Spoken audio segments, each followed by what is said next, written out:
Hello and Fakhar रागले to all of you. मैं हूँ फ़खर यूसुफज़ई और आप देख रहे हैं डिबेट विद फ़खर। आज की डिबेट में बात करेंगे शंघाई कोऑपरेशन ऑर्गेनाइजेशन समिट चल रही है आस्ताना में। और वहाँ पर काफ़ी सारे लोग इकट्ठे हुए हैं। पाकिस्तान के प्राइम मिनिस्टर भी पार्टिसिपेट कर रहे हैं। और एक बड़ा इम्पोर्टेंट फोरम है ये। इससे पहले हमने देखा था लास्ट ईयर इंडिया ने इसको होस्ट किया था। और इस दफ़ा सेंट्रल एशियन कंट्रीज़ जो हैं इसको होस्ट कर रहे हैं।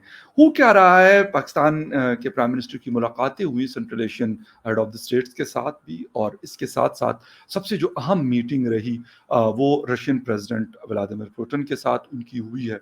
क्या हो रहा है, क्या नहीं हो रहा है, इस पे भी बात करेंगे। और इसके साथ-साथ अफ़गानिस्तान में भी बहुत सारी डेवलपमेंट नज़र आ रही है।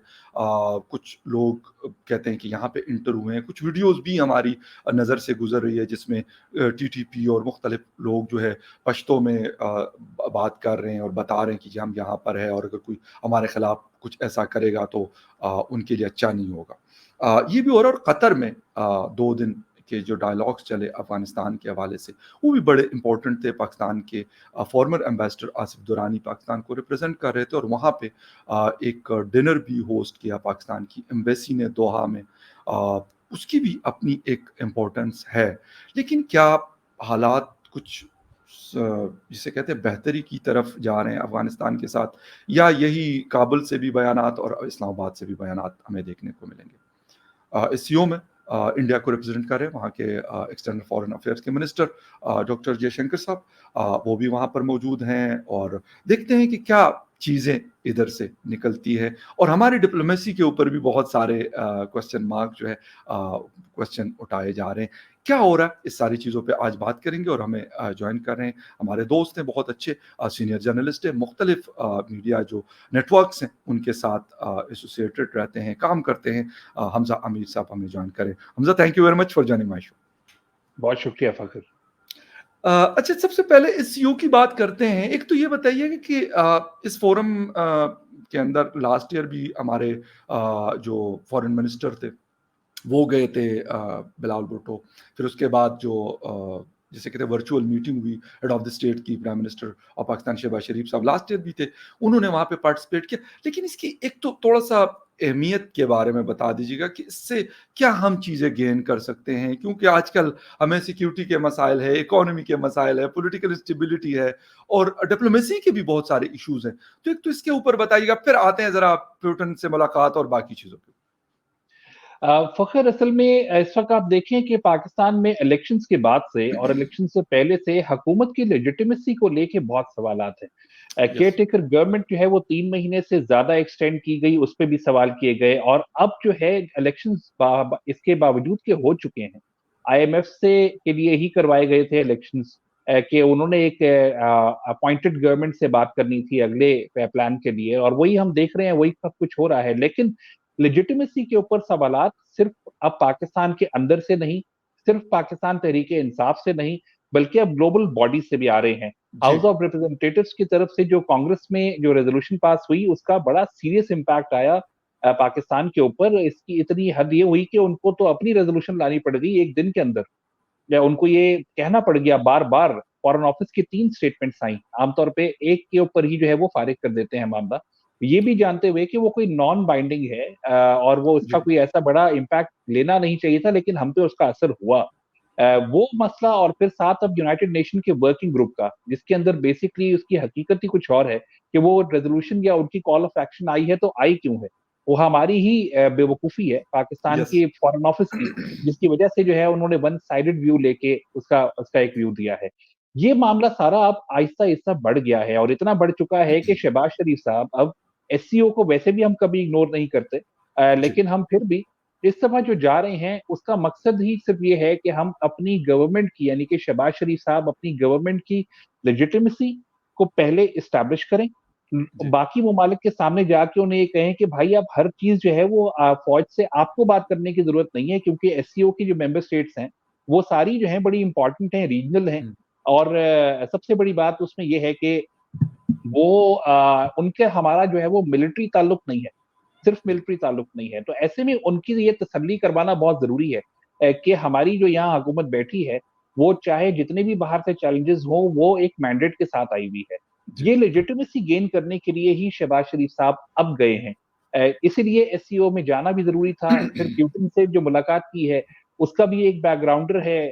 वो अफ़गान से रिलेट करता है, अफ़गानिस्तान से और यूएस से।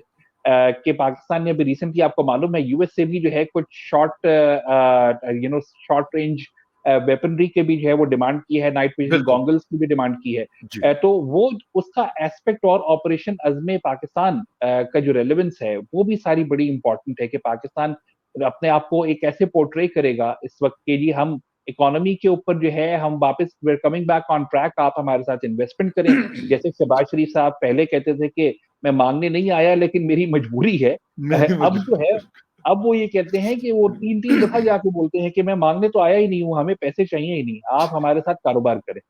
ये जी। पॉलिसी लेके अब गई है। मेरा जी। अंदाज़ा ये है कि ये लेजिटिमेसी अपनी एस्टेब्लिश करने के लिए रीजनल पावर्स के साथ, इसीलिए ही शहबाज शरीफ साहब इस वक़्त वहाँ मौजूद हैं।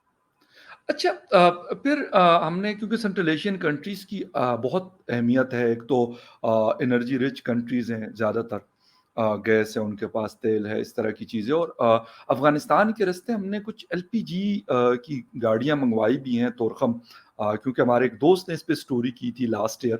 अब उसके बाद तो कोई खबर नहीं है कि कुछ आ रहा है, नहीं आ रहा, लेकिन आज भी शहबाज शरीफ साहब ने ज़िक्र किया कि जी कराची पोर्ट के ज़रिए यहाँ पे चीज़ें आ सकती है वाया अफ़गानिस्तान।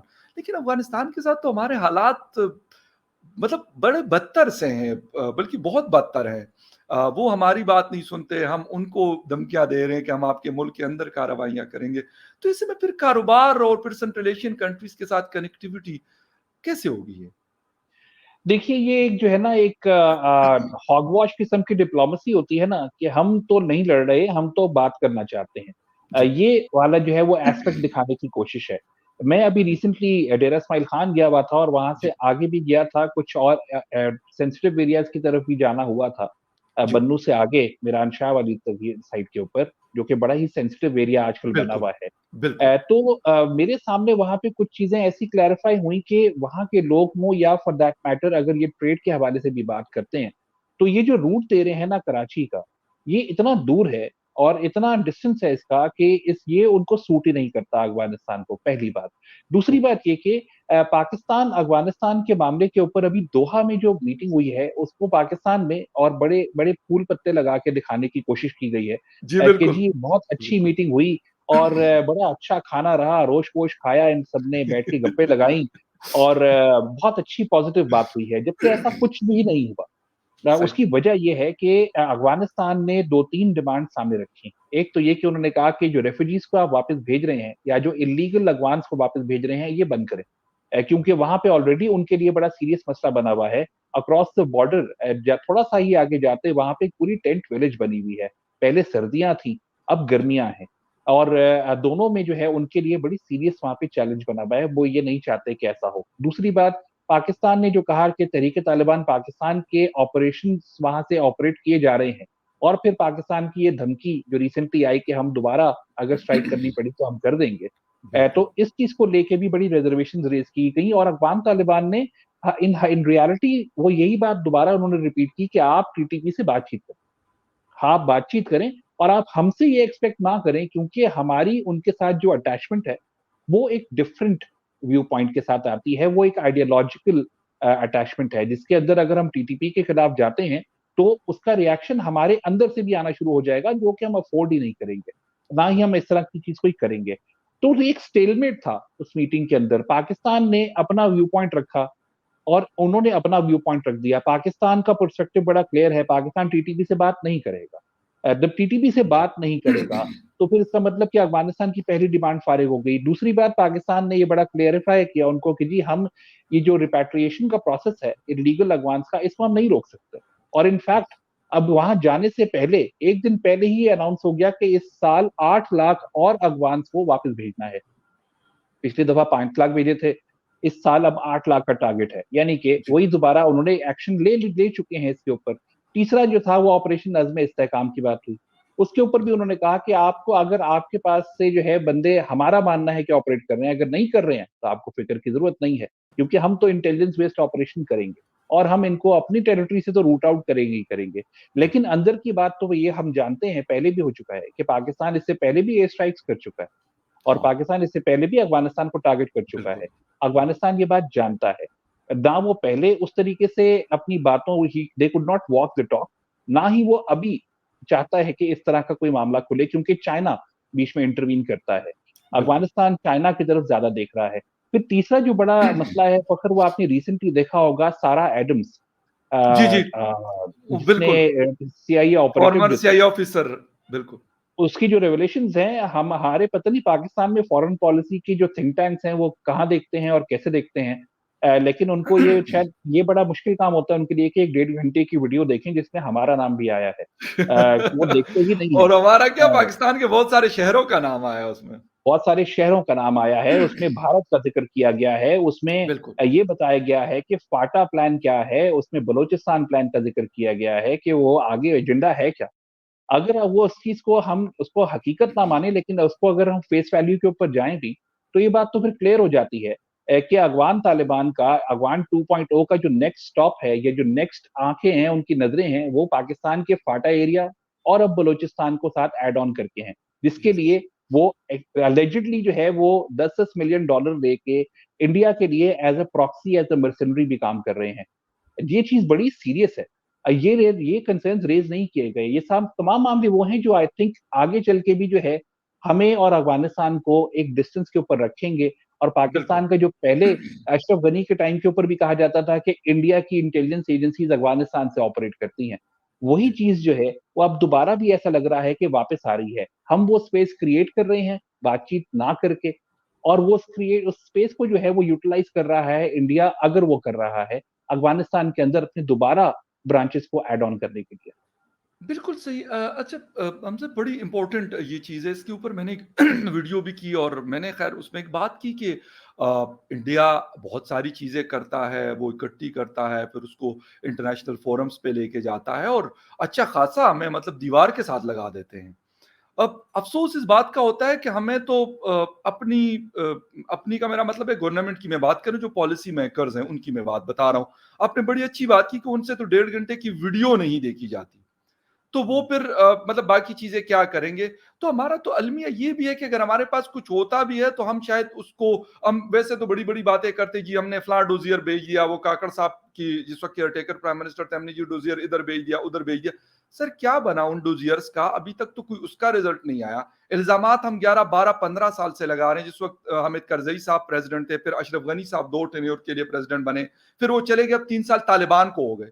तो ये बात तो हम कर रहे हैं लेकिन हम कोई कॉन्क्रीट जिसे कहते हैं ना कोई चीज आज तक क्यों नहीं लेके आए।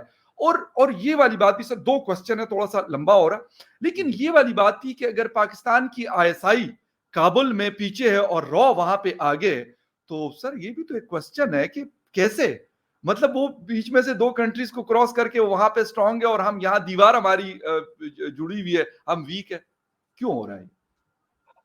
देखिए, पहला जो आपका सवाल था कि हम ये सारी चीजें आगे कैरी क्यों नहीं करते हैं, जी उसकी बिल्कुल। वजह सिर्फ ये है कि फखर यूसुफजई और हमजा आमिर दोनों डिप्लोमेट्स नहीं हैं।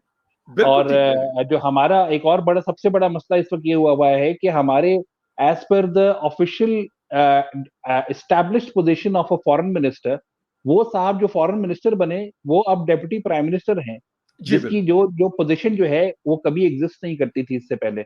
तो उनके लिए अब जो नाम इस्तेमाल किया जाता है वो डेप्यूटी प्राइम मिनिस्टर का किया जाता है, फॉरेन मिनिस्टर बाद यस। में लगाया जाता है। यस। इसका मतलब साफ है कि आपके फॉरेन ऑफिस के अंदर जो इस वक्त जो स्पोक्स पर्सन है, वही आपकी फॉरेन पॉलिसी और फॉरेन मिनिस्टर है। तो वो उनका तो ये काम ही नहीं है। यही चीज बिल्कुल। सबसे बड़ा मसला है, हम उसको कैपिटलाइज नहीं करते, हम इन अपॉर्चुनिटीज को कैरी नहीं करते, हम बातें करते हैं, हम स्टेटमेंट्स देते हैं और हम साइड पे हो जाते हैं। हमारे वही डेप्यूटी प्राइम मिनिस्टर और फॉरेन मिनिस्टर वो इस चीज के ऊपर ज्यादा इंफोसाइज करते हैं कि हमें भारत से ट्रेड शुरू करनी है और भारत जी। इसको कंसिडर करे। और भारत इस चीज के ऊपर हमें वाकई जो है वो हमें तकरीबन जो है वो आईना दिखाता है मुंह के ऊपर लाके कि भाई बोलने से पहले कुछ सोचा करो, कि जी। ये क्या आपकी डिमांड है, हम नहीं मानते आपकी डिमांड को। जो जी। जिस चीज के ऊपर ना होती है वो हम ज्यादा कैरी कर रहे हैं, और जिस चीज के ऊपर हमें केस बिल्ड करना चाहिए वो हम नहीं कर रहे हैं। इस वक्त आप बिल्कुल। देखें, कनाडा का मामला हुआ निज्जर की किलिंग का, उसके जी। बाद यूएस के अंदर जो है वो पन्नू को मारने का एक प्लॉट सामने आ गया जिसको यूएस ने बॉच कर दिया, उसके जी। अंदर भी नाम इंडिया का आया। उसके बाद ऑस्ट्रेलिया का आप देख लीजिए,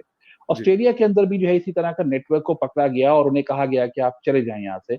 ओके, उनके ड्रॉ के ऑपरेटिव्स को भेजा गया। ये जी, तमाम चीज़ें क्या थी? ये एक्स्ट्रा ट्रांसनेशनल किलिंग्स के हवाले से था ना जो केस बन रहा था। फाइव बिल्कुल, आइज़ के 3 मुल्क जो हैं इस बारे में बात कर रहे हैं। कितना इम्पोर्टेंट था ये कि इसमें पाकिस्तान इसको प्रॉपर एक कैंपेन की तरह कैरी करता, फॉरेन मिनिस्ट्री कैरी करती और अपने यहाँ की किलिंग्स के हवाले से रेफरेंस देती। जी। साथ उसको ऐड ऑन कर देती है जो सारा एडम्स कह रही हैं क्योंकि हम उनकी बात को पूरा तो यकीन नहीं करते लेकिन काफ़ी हद बिल्कुल, तक तो वो क्योंकि इस कहती तरह है की कंट्रोवर्सीज़ अक्सर ये लोग क्रिएट करते भी हैं। जी, जी, बिल्कुल। बिल्कुल। तो मतलब ये चीज़ जो है ये पाकिस्तान के अंदर ये बहुत बड़ा फेलियर है। और फॉरेन पॉलिसी और फॉरेन ऑफिस का ये इतना शदीद फेलियर है कि अभी आपके इलेक्शंस को लेके और इमरान खान बिल्कुल। के रिलीज़ को लेके यूनाइटेड नेशन के वर्किंग ग्रुप ने जिनीवा में बैठ के जो है एक कॉल ऑफ एक्शन दे दिया। उसका जो यूएस इंक्वायरी कांग्रेस थी ने वो बिल पास किया। जी, आप ये देखिए यूनाइटेड नेशन की जो कॉल ऑफ एक्शन आई है, उसकी इंक्वायरी यानी कि पाकिस्तान गवर्नमेंट के रिस्पॉन्स के लिए पाकिस्तान को लेटर आया था जनवरी के अंदर और ओह! पाकिस्तान ने ना देखा, ना पढ़ा, उसको भी उठा के साइड पे रख दिया क्योंकि क्या ज़ाहिर-सी बात है बात हमें हमें उसके अंदर वही जैसे यहाँ 1.5 घंटा हमारे पास है, वैसे खत हम पढ़ने मसरूफ के है लिए ना कौन सर, सा नहीं। मसरूफ लोग बहुत हैं हम लोग। बहुत ही कोई लुक बिज़ी डू नथिंग वाला हिसाब है हमारे फॉरेन ऑफिस का और उन्होंने जवाब नहीं दिया तो वन साइडेड उन्होंने एक पर्सपेक्टिव लेके कॉल ऑफ एक्शन दे दिया। आज यस, हमें उसकी भी तकलीफ हो रही है। तो वी आर हाँ। वेरी शॉर्ट हमारी वो साइटेडनेस ही नहीं बन रही है, जो हम जाके रीजनल पावर्स के साथ एंगेज करते हैं, अपनी फॉरेन पॉलिसी हम डिफाइन नहीं कर पाते यस, और उसी को एक हम इम्प्लीमेंट भी नहीं कर पाते। ये बहुत बड़ा शॉर्टफॉल है जो पाकिस्तान का है और ऐसा है कि इतने इनकॉम्पिटेंट दिखते हैं हम सबके सामने कि अच्छे खासे केस को बिल्ड करने का मवाद होने के बावजूद भी हम कुछ नहीं करते फेल हो और जाते हैं। दूसरे की बात सुनते रहते हैं।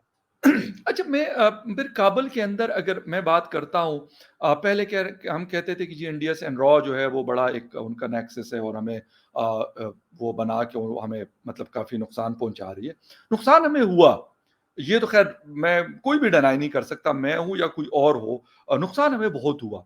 लेकिन सर ये मुझे समझ नहीं आ रही कि हमारी भी इंटेलिजेंस एजेंसी है और कहा जाता है, सुनते रहते हैं हम कि बड़ी स्ट्रॉन्ग है, बड़ी तगड़ी है, रीजन के अंदर भी और रीजन के बाहर भी।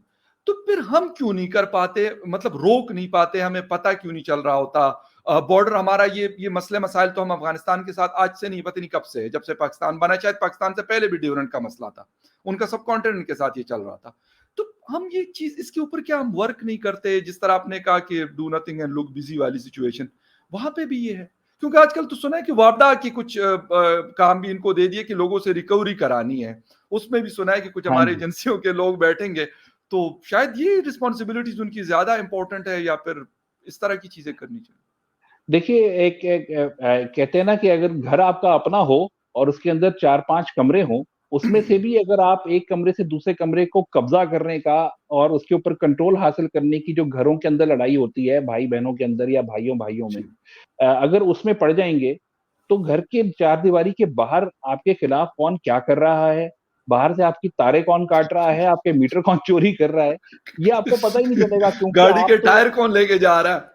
एग्ज़ैक्टली जो चीज़ घर के बाहर होगी उसके ऊपर तो आपकी नज़र ही नहीं जानी। बिल्कुल। अनफॉर्च्यूनेटली इस वक़्त पाकिस्तान में यही हो रहा है कि हमारी एस्टेब्लिशमेंट भी जो है, वो हुँ, जहाँ अपने आप को एस्टेब्लिश्ड कर रही है हर डिपार्टमेंट के अंदर और वो अपने आप को एलिजिड मतलब अपने आप को कैपेबल समझती है कि यस, वो हुकूमत भी चला सकती है, वो हमारी बिजली का निज़ाम भी ठीक कर सकती है, वो हमारी एग्रीकल्चर भी कर सकती है। इकोनॉमी वो इकोनॉमी के अंदर वो 100 बिलियन की आवाज़ दे सकती है, एसआईएफसी का ऑफ़िस जीएचक्यू में बना सकती है। तो बिल्कुल, ये सब कुछ जब कर सकती है, तो उनकी जो असल जो जॉब डिस्क्रिप्शन है, वो तो कहीं पीछे रह गई ना। वो तो एब्सोल्यूट बॉर्डर सिक्योरिटी है। जो बिल्कुल, बॉर्डर सिक्योरिटी है या सिक्योरिटी या टेररिज़्म के खिलाफ है, वो तो फिर पीछे रह जाता है मामला क्योंकि जब आप उनको यस, इतना डाइवर्ट रखेंगे, तो फिर वो हर काम को पैचेज़ के अंदर करेंगे और कोई बिल्कुल। काम भी पूरा नहीं होगा। अभी भी आज जैसे आपने बताया बिजली की थेफ्ट को लेके हमारी एजेंसी का क्या लेना-देना है? रिकवरी मतलब जी, वो क्या करेंगे? वो अपने वहाँ पे क्या रेकी अफ़सर छोड़ेंगे कि जो है वो जो बिजली के चोरी करने वाला हो उसको जाके पकड़ ले? क्या करेंगे? वो किस तरीके से कार्रवाई करेंगे? It is pointless. बिल्कुल, यही बिल्कुल, सबसे अगेन जो बात होती है कि हमारी एजेंसीज़ हैं, इसमें कोई शक नहीं है कि हमारी एजेंसीज़ बहुत विजिलेंट हैं और ये विजिलेंट इसलिए हैं क्योंकि उनका जो पास्ट एक्सपीरियंस है, हम जिस जहाँ पे बैठे हैं, एक तरफ ईरान, एक तरफ इंडिया, एक तरफ अफ़गानिस्तान बिल्कुल, ये ऐसे ममालिक जिन्होंने हमें हर वक़्त जो है वो मसरूफ़ ही रखा है। ऐसे में जो है हमारी ट्रेनिंग बहुत अच्छी हुई हुई है। सो वी सही, have a very hawk eye on these sites, हमारी वो कैपेबिलिटी पे शक नहीं है, लेकिन क्या हम उसकी कैपेबिलिटीज को लेके कोलैबोरेट कर पाते हैं अपने गवर्नमेंट के इदारों से? यू आर मेरे राइट। ख्याल में जो है यहीं पे हम मिस कर जाते हैं। बिल्कुल हमारी सही। एजेंसीज जो हैं वो हमारे गवर्नमेंट के साथ कोलैबोरेट नहीं कर पाती हैं एक यस। कैंपेन को प्रॉपर तरीके से कैरी करने के लिए, ना उनके साथ ना मीडिया के साथ।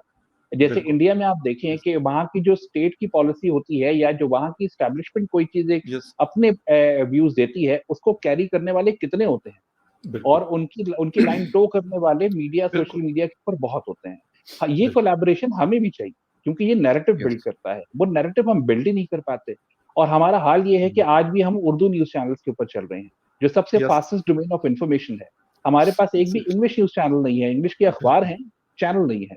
चैनल जो कि नहीं है। अगेन इट इट शोज़ कि कितना लैक ऑफ कोलैबोरेशन है कि जब हम ग्लोबल स्टेज के ऊपर या रीजन के ऊपर भी हम अपने नैरेटिव को बयान करना चाहें, तो हमारे पास तो पहले प्लेटफ़ॉर्म्स नहीं है। हमें तो पहले अपनी झाड़ुएँ पोछे मारने पड़ेंगे, सामान सीधा करना पड़ेगा, तब जाके किसी जगह पे हम पहुँचेंगे। और जब हम घर में ही कमरे-कमरे कब्ज़े करने के ऊपर लगे रहेंगे, तो कहाँ से हम सफाई करेंगे और कब करेंगे?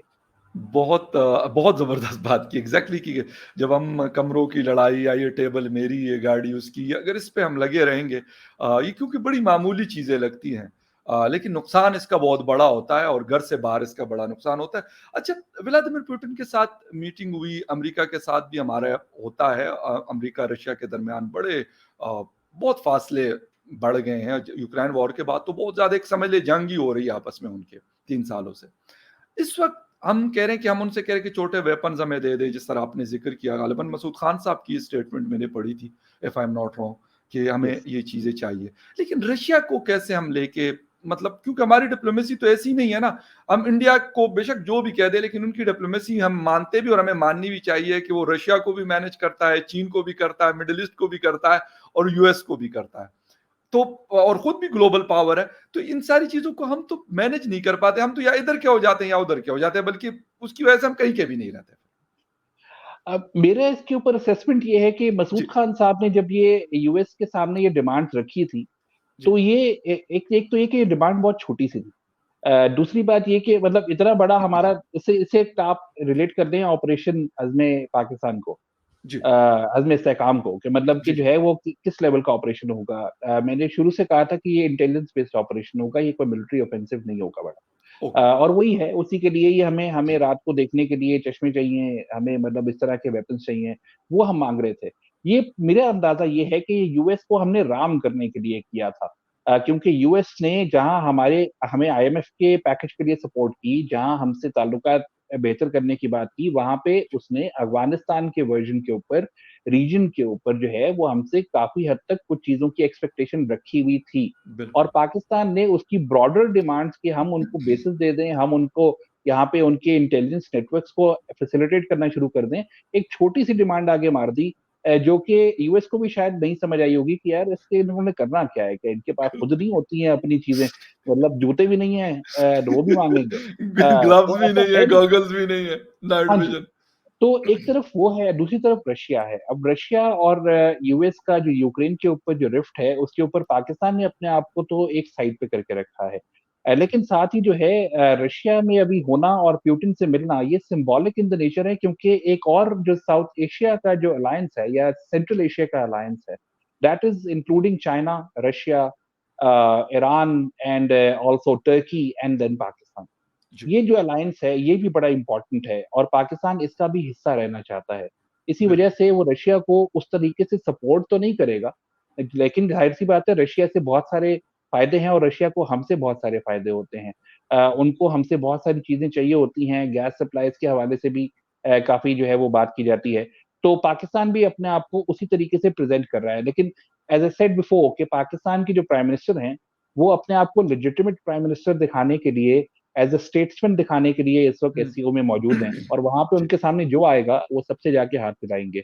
देखना ये है कि वहाँ पे भारत से जाके हाथ मिलाते हैं कि नहीं मिलाते, बहुत लेकिन जो है बाकियों से तो वो सबसे जाके हाथ मिलाएँगे, फ़ोटो सेशन भी करेंगे, because he wants to show himself as someone who is ready to facilitate anybody and everybody when it comes to the growth of the region और रीजनल सिक्योरिटी के रोल प्लेयर के अंदर पाकिस्तान अपने आप को एक लेजिबल और लेजिटिमेट हुकूमत के रिप्रेजेंटेटिव के तौर पे दिखाना चाहता है। हमसे एक लास्ट क्वेश्चन, जो आप बात कर रहे हैं कि जी हम अपनी लेजिटिमेसी प्रूव कराना चाहते हैं, वो इंटरनली नहीं कोई इस बात को मान रहा। मतलब आप जर्नलिस्ट हैं, बड़े ऑर्गेनाइजेशंस के साथ काम करते हैं, आना-जाना है, मैं इधर-उधर फिर के जब लोगों से, आम लोगों की मैं बात कर रहा हूँ, बिलीव मी, उनको ना मीडिया से कोई लेना-देना है, ना उनको हुकूमत से लेना-देना है। हाँ, परेशान वो ज़रूर हैं, हम शो से पहले भी बात कर रहे थे कि वो, उनको फ़िक्र पड़ी अपने बिजली के बिल की, उनको फ़िक्र पड़ी अगर किसी के पास बाइक या गाड़ी है उसके पेट्रोल की। बाकी चीज़ों की कि वो बहुत ज़्यादा मतलब महँगी है, बहुत मुश्किल से जॉब्स नहीं है, कमाया मतलब बहुत कम जाता है और लग पैसा ज़्यादा रहा है। तो इन चीज़ों की परेशानी, लेकिन इसके बावजूद भी वो इन चीज़ों को नहीं मान रहे। वो कह रहे जी मैंडेट चोरी, वो एक छोटे से बच्चे से भी, आप जो स्कूल गोइंग होता है ना ग्रेड 8 या 9 का, वो बच्चा भी कह रहा है, मतलब तो ये बातें तो अगर यहाँ से नहीं मान रहा, फिर यूएस कांग्रेस की हम बात करते हैं या फिर यूनाइटेड नेशन की बात करते हैं। मैं बड़ा सख्त क्रिटिक रहा हूँ इमरान खान का, अब भी उनकी बहुत सारी पॉलिसीज़ पे मैं क्रिटिसिज़्म करता हूँ। लेकिन जो कुछ हम देख रहे हैं सामने, वो तो उल्टा ये बड़ा अजीब-सा है। आप बिल्कुल ठीक कह रहे हैं। देखिए, मैं जब डेरा इस्माइल खान गया हुआ था, तो जी, वहाँ पे अली अमीन गंडापुर वहीं के हैं। बिल्कुल वहाँ का उनका वो इलाका है। उनका होम टाउन है और जी, मेरी मदर साइड से मेरा होम टाउन डेरा इस्माइल खान है। तो ज़बरदस्त। मैं वहाँ जब गया हुआ था, तो वहाँ पे बड़े लोगों से मुलाकातें होती हैं, गप्पें लगती हैं। तो उनके अंदर जब बात हो रही थी ना, तो आप यकीन करें कि एक तरफ जहाँ वो ये कहते थे कि हाँ, मैंडेट चोरी हुआ है, इलेक्शन जो है वो बिल्कुल ठीक नहीं हुआ। लेकिन वहाँ जब मैं उनसे ये पूछता था कि आपकी तो मर्ज़ी का बंदा आ गया ना खैबर पख्तूनख्वा में, अली अमीन गंडापुर, तो आप तो खुश होंगे। जी, तो वो अली अमीन गंडापुर को भी बुरा-भला बोलते हैं। सही कह रहे हैं, वो उसको भी जो है वो कहते हैं वो सही आटे कह रहे के हैं। जो है ना मामलों में पैसे खा गया और बहुत वो गलत काम कर रहा है, हमें अब एहसास हो रहा है कि हमने मतलब ये गलती कर दी, अभी हम चुप हैं, बाद में बोले। तो ये जो खामोशी जो है ना, ये लोगों के अंदर आ गई है because even be it Imran Khan और बी इट शहबाज शरीफ और whatever that who that may be, उनको किसी के ज़रिए जो है वो अपने मसलों के हल नहीं दिखते।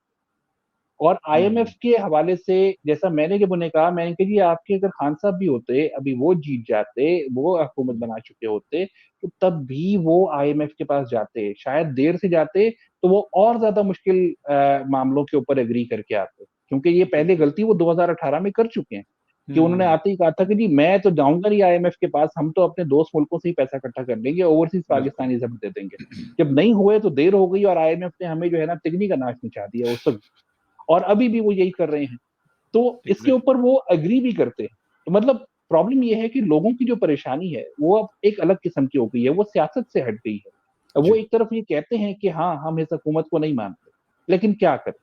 वो कहते हैं फिर क्या? हुकूमत ये हो या कोई और भी होती तो क्या करता? बस कम से कम इतना बचता, इतना तो बोलना बनता है ना कि भई ये हुकूमत ठीक नहीं है और हमें हाँ, इमरान खान हुँ, पसंद है।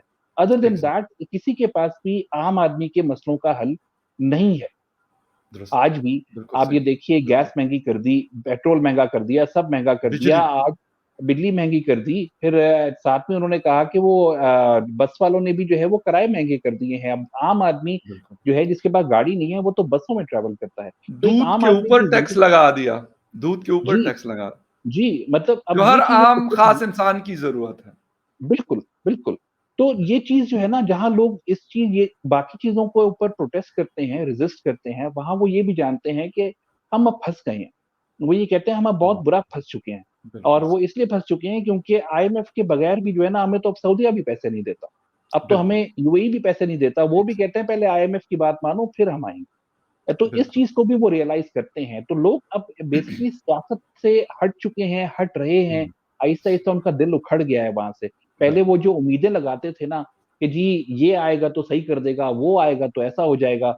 ये आवाज़ें तो अब उनको पीटीआई के जो लोग बाहर हैं उनसे भी नहीं सुनने को मिलती, कि बिल्कुल, अगर हम होते तो हम बिल्कुल, क्या करते? तो इसीलिए एग्ज़ैक्टली उनकी उम्मीदें टूट गई हैं। लोग अब अपने लिए परेशान हो चुके हैं। आने वाला वक़्त क्या होगा दुरुस्त, किसी को नहीं पता। जैसे मैंने आपको बिल्कुल, पहले भी एक दफ़ा हमने कहा था 15-15 दिन के ऊपर तो अब हमारी ज़िंदगियाँ चलती हैं। हर एग्ज़ैक्टली। 15 दिन के बाद महँगाई बढ़ जाती है। बिजली, पेट्रोल महँगा हो जाता बल्कि है। अब तो वीकली कर दिया ना इलेक्ट्रिसिटी का, तो आप जनवरी से आप भी देख रहे होंगे उन चीज़ों को। हर महीने में 2 दफ़ा भी बिजली बढ़ी है, 1 दफ़ा तो हर सूरत बढ़ती है। फिर पेट्रोल 15 दिन हाँ, बाद होता है। चलें उसको हाँ। हम मान लेते हैं कि वो 15 दिन से पहले नहीं होता। 15 दिन में महँगा भी होता है, 2-4 रुपए सस्ता भी हो जाता है। और बाकी चीज़ें तो डेली बेसिस पे, अब बजट आया कहते हैं कि 2200 जो चीज़ें हैं, उसके ऊपर नया टैक्स लगा दिया गया। यानी गाड़ी के अंदर जो बैटरी आती है, इंपोर्टेड गाड़ी, अब वो बगैर बैटरी के तो नहीं आएगी ना, उसके ऊपर अलग से 2% एक्साइज ड्यूटी लगा दी। अच्छा जी, ट्रैक्टर के टायर के ऊपर मतलब आई डोंट नो दैट कि ये लोग, और फिर बातें जब ये बड़ी-बड़ी करते हैं, हमसा गुस्सा उस पे आता है कि फिर आप ना करें ये बातें। आप कहें कि भाई हमने आपको ज़लील करना है और होंगे आप ज़लील। ये हमें ना बताएं कि हमने आपके लिए ये कर दिया, अपने लिए इन्होंने 25 से 30 टिकट कर दिए पार्लियामेंटेरियंस ने, अपने लिए जो दुबई के ट्रिप्स थे वो 6 एनुअल ट्रिप्स, 2 यूरोप के ट्रिप्स, और पता नहीं क्या कुछ। इनका बस नहीं चल रहा कि ये कितना हमें नोच के खा जाए। वो जितने भी आप लोग सही हैं, वो कह रहे हैं। एस्टेब्लिशमेंट के हमारे लोग या हमारे ये बाकी लोग। आप सही कह रहे हैं फ़खर, असल में ये बात बिल्कुल ऐसी है कि गुस्सा वाक़ई आता है। और यही चीज़ जो है ना, इसके ऊपर भी एक आम आदमी जो है, जो कि थोड़ा कम उसका है, बिलो एवरेज इनकम है जिसकी, जी, उसको भी जो है ना, जहाँ वो जब ये सारी बातें कहता है ना, जैसे आपने कही, ये एक आम आदमी की आवाज़ है, बिल्कुल कि जो है यही एक आम बात है। आदमी यही कहता है। लेकिन बिल्कुल सही साथ बात। ही जो है ना, जब उनसे मैं अब अपने जानने वाले हों, उनको मैं ये कहूँ कि भाई आपने अभी की बात की, आपको पता है 2018 में 100 अरब के जो है वो वाउचर्स इश्यू किए गए थे यस, यस, पार्लियामेंटेरियंस को। और बिल्कुल। उस वक़्त भी जो है ना, वो इमरान खान साहब की हुकूमत ने किए थे। तो आपको पता ये नहीं मालूम कितने-कितने है करोड़ क्या? एक-एक महीने के हिस्से में आया था। जी, बिल्कुल। जी, तो बिल्कुल, वो बिल्कुल। कहते हैं, वो फिर जब वो सुनते हैं ना, तो अब वो मुझे ये नहीं कहते नहीं आप गलत कह रहे हैं, ऐसा कुछ हुँ, नहीं हुआ था। अब वो भी बिल्कुल। वो सुन के वो उसको भी हकीकत मानते हैं कि हाँ, उसने भी ये किया होगा, और वो फिर कहते हैं ये सब एक जैसे। वो जो सब थी एक ना, जैसे हैं। वो ये कहते हैं कि मतलब अब उनकी उम्मीदें टूट गई हैं, और मैं शुरू से ये कहता आया हूँ कि इन बिल्कुल, सियासतदानों के ऊपर आप अगर हम लोग अपनी उम्मीदें रखना शुरू हो गए, तो फिर हो गया हमारा सही काम। कह रहे हैं, सही कह रहे हैं। यही हम इन लोगों में से अपने मसीहा ढूँढने की ये गलतियाँ करते हैं, otherwise it is a fight for power. ये ताकत की एब्सोल्यूटली, लड़ाई है सियासतदानों बिल की। एक आना चाहता है, एक हटना चाहता है, एक बिल्कुल, एस्टेब्लिशमेंट के कंधे पे बैठ के आना चाहता है, अगर वो नहीं बिठाते तो उनको माँ-बहन की गालियाँ भी देता है कि बेशक, मुझे बिठाओ बेशक, लाज़मी। तो ये बिल्कुल। इस लड़ाई ही टोटल जो है वो ताकत की है, जिसके अंदर से हम बेवकूफ़ हैं, जो बेसिकली इन लोगों में अपने मसीहा ढूँढते हैं कि ये हमारा सेवियर होगा और वो हमारे खिलाफ होगा। बिल्कुल अनफॉर्चुनेट सही, है, लेकिन ये हकीकत है पाकिस्तान की। It is a power politics country, you जिसके आर अंदर राइट। यही कुछ होता है। बिल्कुल सही, और अपने पार्लियामेंटेरियंस भी अपने लिए कहते हैं कि ब्लू पासपोर्ट फॉरएवर हमारे लिए होना चाहिए। इतनी जो फैसिलिटीज़ है ये सारी ज़िंदगी के लिए होना चाहिए। उस दिन अहमद वली खान साहब ने एक तकरीर की और उन्होंने कहा कि अगर हम खिदमत के नाम पे यहाँ पे आते हैं तो कहते हैं तनख्वाह, गाड़ी, घर, फ़ोन, हुँ, नौकर-चाकर ये हमारा हक नहीं है, और हकीकत भी है ये। अगर मैं बिल्कुल। कहता हूँ कि जी मैं खिदमत, अब्दुल सत्तार ईदी साहब खिदमत करते थे। वो टाट पहन के कपड़े, और मतलब जिसे कहते हैं कि पता नहीं कोई सबसे सस्ते जो जूता होता था उनके पाँव में होता था। उनको कोई किसी किस्म की लग्ज़रियस लाइफ़ नहीं चाहिए थी, ना वो उन्होंने गुज़ारी है, क्योंकि वो कहते थे मैंने खिदमत करनी है, और वो खिदमत करते थे। और हमारे वाले कहते हैं जी खिदमत करेंगे, लेकिन बाद में आपकी करेंगे, पहले अपनी कर लें, फिर अपने आप को सिक्योर कर लें। भई हमारी फ़ैमिलियाँ, कल को अगर किसी ने अमेरिका या यूरोप या कहीं जाना हो तो टिकट तो ना लेना खरीदना पड़े। कौन है हाँ जी। इनमें से जो इतना गरीब है कि वो अगर लंदन या अमेरिका जाता है तो वो टिकट अफ़ोर्ड नहीं कर सकता 3, 4 या 5 लाख रुपए का? कौन है? मुझे मैं एक आपको पार्लियामेंटेरियन जी, मैं आपको छोटी-सी एक चीज़ बताऊँ, मैं अभी रिसेंटली शिफ्ट हुआ हूँ बहरिया एन्क्लेव में। तो जी, अब जो है ना, यहाँ पे आके मुझे पता चला कि मलिक रियाज़ साहब, जिन्होंने कहा था कि मैं जो है ना किसी के सामने झुकूँगा नहीं और ये नहीं करूँगा, वो नहीं करूँगा। हम तो अच्छे से जानते हैं माशाल्लाह कितने शरीफ आदमी हैं वो। तो बहुत, हाँ बहुत जी। सुपर शरीफ आदमी हो। अब आप ये देखिए, एक पार्टी है जो अलंबरदार बनी हुई है मदीना की रियासत की, और जहाद के नाम के ऊपर वो सियासत कर रही है, जी, तहरीक-ए-इंसाफ। उसके जी, एक जी, बहुत बड़े लीडर हैं जो पहले पीपल्स पार्टी में थे, जी। वकील हैं उनके। नाम नहीं ले रहा, क्योंकि वो मेरे पड़ोसी हैं। लेकिन उनको जो यहाँ पे जो घर मिला हुआ है, अच्छा खासा बड़ा, वो जी, तोहफ़े में जी। मिला हुआ है। क्या बात है! इट इज़ अ क्या गिफ्ट। बात है! और वाह! वाह! माशाल्लाह वो साबका गवर्नर रह चुके हैं, पीपल्स पार्टी के साथ थे। अब वो मुस्कुरा-मुस्कुरा के जो है वो तहरीक-ए-इंसाफ के साथ क्या उसके बात है! जहाद का कोसा हिस्सा साहब ज़िंदाबाद सर, कोसा हैं। साहब ज़िंदाबाद। हाँ जी। तो उनको यहाँ तोहफ़े में मिला हुआ है सर घर। क्या बात है सर! मतलब ज़रूर जिनको नहीं माशा ज़रूरत उनको इस तरह के करोड़ों के घर, बैरिया एन्क्लेव मतलब बड़े एक्सपेंसिव बिल्कुल। घर हैं, और अगर ये किसी ने गिफ्ट किया हुआ है तो वही वाली बात है। आखिर गिफ्ट भी तो किसी वजह से कोई करता होगा ना, कि आपको 10-20 करोड़ का घर अगर गिफ्ट कर रहा है, जी, तो हाँ उसके जी। पीछे भी तो कोई कुछ और सर चीज़ें होंगी ना, उनको भी तो कुछ गेन करना है ना। मलिक रियाज़ तो सब जानते हैं बिज़नेसमैन है। वो तो जी, साफ कहता है कि भई अगर मैंने कुछ लोगों को फ़ेवर देता हूँ, मैंने दी हैं, तो मैंने उनसे फ़ेवर्स ली भी हैं। ये गिव एंड टेक का कारोबार है। इसलिए मैं किसी के खिलाफ नहीं जाऊँगा। सब अपने 10 हैं। रुपए की देता है तो 10 करोड़ की उसमें से निकालता है और फिर इसीलिए तो बिल्कुल, मतलब सारे उनकी वाह-वाह करते हैं including I am sorry to say लेकिन हमारा मीडिया भी उसमें इस चीज़ में हाँ उनके जी, साथ शामिल है। शायद एक आध के अलावा सब जो है उनके साथ मिलकर उनको कहते हैं मलिक साहब आप फ़िक्र ना करें, हम आपकी खिदमत के लिए हाज़िर हैं। जिस तरह हम बाकी सुपर पावर्स को या दुनिया की ताकतों को हाँ, कहते हैं कि हाँ सरकार जी, हम हाज़िर हैं, आप जब भी खिदमत का मौका हमें देंगे, तो हम आपको डबल पिछले से खिदमत करके देंगे। लेकिन ख़ैर एनीवे बिल्कुल, देखते हैं कि इस यो के बाद और अफ़गानिस्तान के साथ हमारे हालात में कहाँ पे कोई बेहतरी जो आप बता रहे हैं, सेम सिचुएशन जो मैं थोड़ा बहुत अपना देख रहा हूँ या जाके पूछ रहा हूँ, तो उसमें भी यही है कि कोई ख़ास उम्मीद नहीं है उनके साथ और अच्छाई की फ़िलहाल। लेकिन let's see, hope for the best. Hamza साहब थैंक यू वेरी मच। आपके टाइम को बहुत शुक्रिया कि जी। आपने शो जॉइन किया and thank you very much for watching debate with Fakhar Yousafzai. किसी और डिबेट में आपसे फिर मिलेंगे, तब तक के लिए टेक केयर एंड बाय।